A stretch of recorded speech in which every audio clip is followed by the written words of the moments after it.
Manchester city ने जब अपनी पहली यूसीएल टाइटल को लिफ्ट किया था, उस टाइम पेप गार्डियोला ने एक बहुत बड़ी स्टेटमेंट कही थी।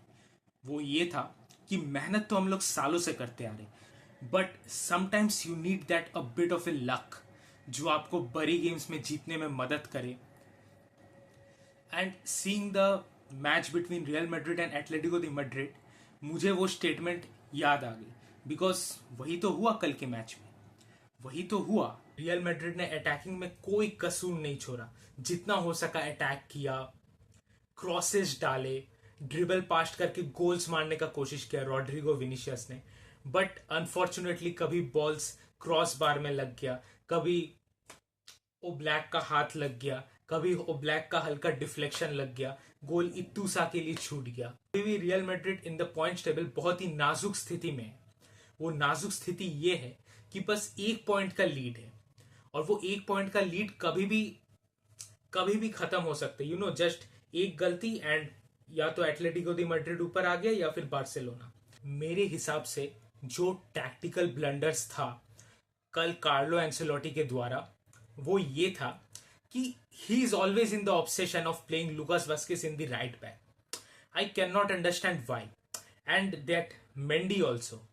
भले ही Fran Garcia is much more, much more offensive in terms of making attacking runs, उसकी ट्रैक बैक भी बहुत अच्छी है, वो क्रॉसेस भी डालता है डी बॉक्स में।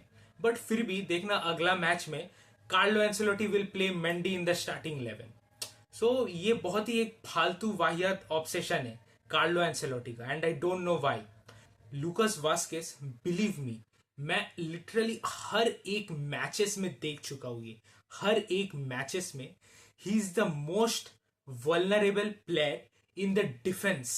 He is the most vulnerable player along with the Chouamani in the center back position. Take the example of AC Milan and also take the example of FC Barcelona, जहां पे एक strong winger है Barcelona का Raphinha for example and AC मिलान का Rafale Liao. So in that cases में Lucas Vazquez is the most vulnerable player in the defence. कोई भी team को पता है वीक पॉइंट क्या है, क्योंकि लुकास वास्केस एक बार आगे चल जाएगा then he will not be able to track back in that right back position. और वो जो एम्प्टी स्पेस है उसमें कोई भी पेसी विंगर होगा, मान लो रफाएल लिया हुआ, देन वो उस स्पेस को एक्सप्लॉइट कर देगा। एंड यही हुआ। This is the reason why Real Madrid is not winning any big games.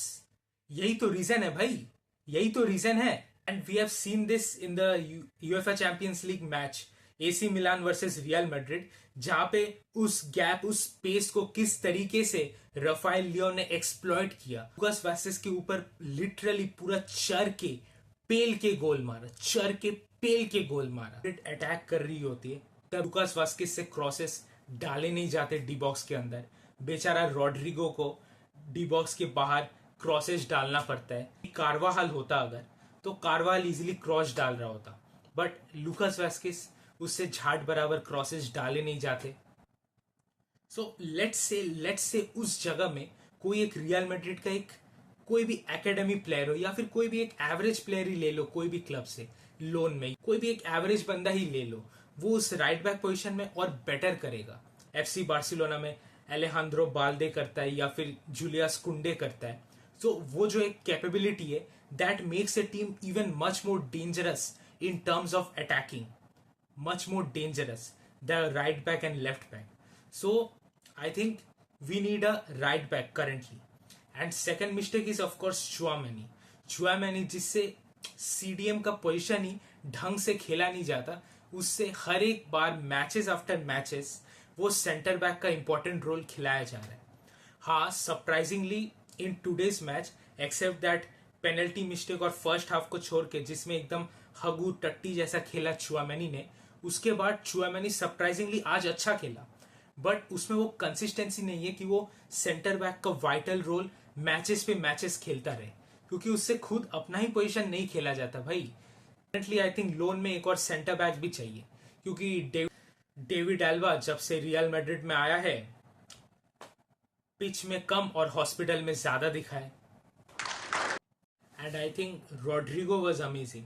Rodrigo ने आई थिंक जो गोल एम्बापे ने स्कोर किया डिफ्लेक्शन होके, उसका जो क्रॉस था वो भी रॉड्रिगो ने डाला था। In fact Rodrygo each and every player was good, okay okay, ठीक है। विनीशियस भी ठीक ही ठाक था, एम्बापे भी ठीक ही ठाक था। एम्बापे पीछे आ रहा था मिडफील्ड में, फिर रन्स बना रहा था, थोड़ा बिल्डअप प्ले में हेल्प भी कर रहा था।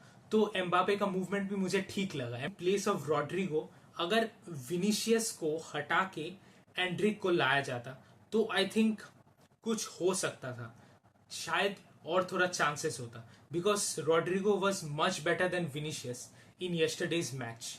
विनीशियस वॉज ओके गुड, उसने भी क्रॉस डाले, ड्रिबल पास करके एक बहुत ही बैंगर मारने वाला था, बट ऐसे छू लिया, और ब्लैक ने ऐसे छू लिया, ऐसे बस हाथ लग गया। विनीशियस भी अच्छा था, बट आई थिंक अगर विनीशियस को हटा के एंड्रिक को लाया जाता और रॉड्रिगो और एम्बापे को रखा जाता, सो आई गेस फाइनल मिनट्स में गोल एक और होने का रियल मैड्रिड का चांस था।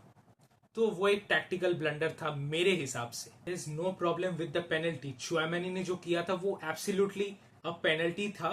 All day long that was a penalty, all day long 100% वो एक पेनल्टी था। बट एक और चांस था, आई थिंक विनीशियस या एम्बापे कोई एक बॉल को शूट कर रहा था, पास देने का कोशिश कर रहा था डी बॉक्स में, एंड आई थिंक लेंगलेट का हाथ लगा था, क्लियरली दिखा था हाथ लगा था बॉल में, and it was a deliberate hand ball, पूरा दिख रहा था बॉल ऐसे जा रहा है and he stopped the ball with hand, and that the referee can not see. प्राइस किसी भी रियल मैड्रिड के प्लेयर ने अपील तक नहीं किया। एटलेटिको दी मैड्रिड के प्लेयर्स ने फिर भी अपील किया कि डी बॉक्स में चलो फाउल हुआ है, पेनल्टी तो बनता है। कोई भी रियल मैड्रिड का प्लेयर, ना एम्बापे ना विनीशियस, किसी ने अपील नहीं किया कि भाई हैंड बॉल लगाए। It was a deliberate hand ball, पूरा दिख रहा था। जब बॉल आगे प्रोग्रेसिव पास जा रहे डी बॉक्स में और लेंगलेट बॉल को ऐसे रोक रहा है, ऐसे रोक रहा है ना, it was a hand ball, deliberate hand ball all day long.